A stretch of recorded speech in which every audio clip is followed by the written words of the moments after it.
Hello everyone. Today we'll be writing a Python program that converts any user number, any user input into weeks and days.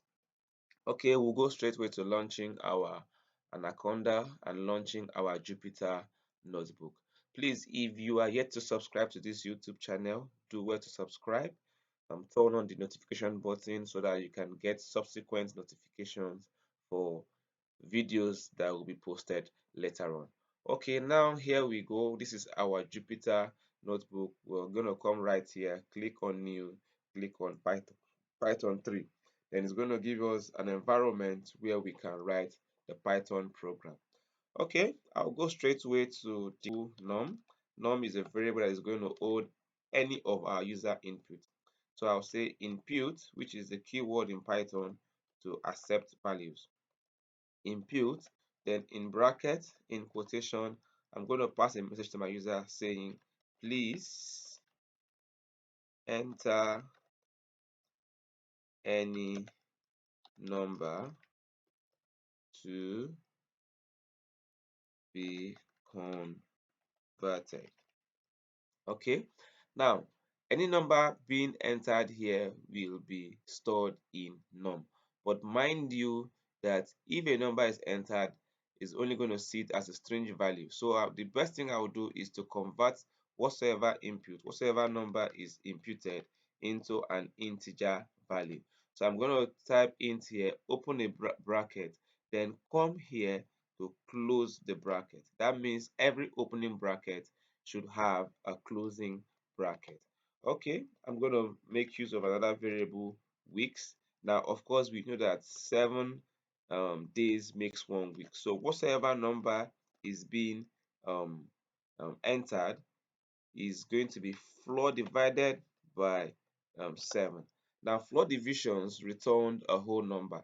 That means if I enter a number, let's say 10, that means it's going to return to me 1 because um, 7 divided by 10 is 1 remainder 3. So it's going to return to me 1 because I'm using a floor division, and that's for the weeks.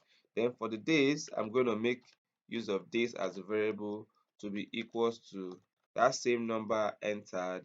Then I'm going to do another division. This one returns a remainder. It's called modulus. It returns a remainder. So if the integer number entered is 10, it's going to return 3, which is going to be the remainder. 10 divided by 7 will give us 1 remainder 3, so it will give us 3.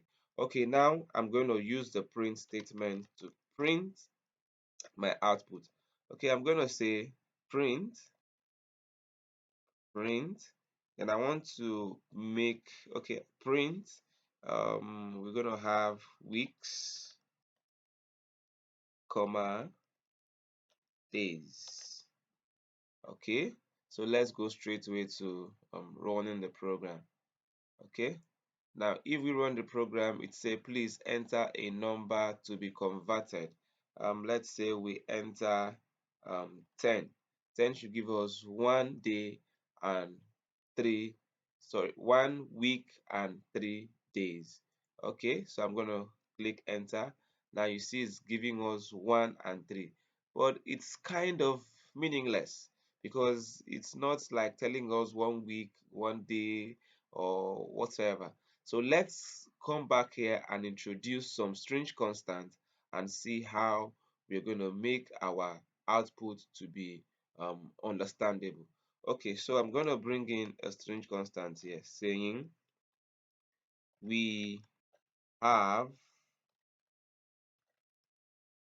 okay, then comma, weeks, which are the weeks. We have this, okay, then I'm going to bring another strange constant. We have weeks,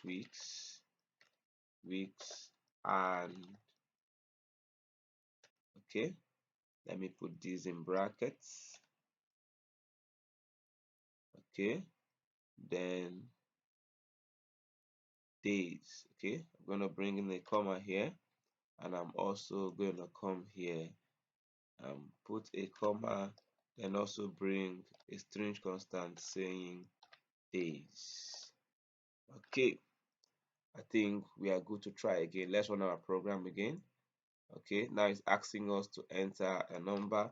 Let's enter 10 again and we press enter. Now it is telling us we have 1 week and 3 days. I think this is better understood.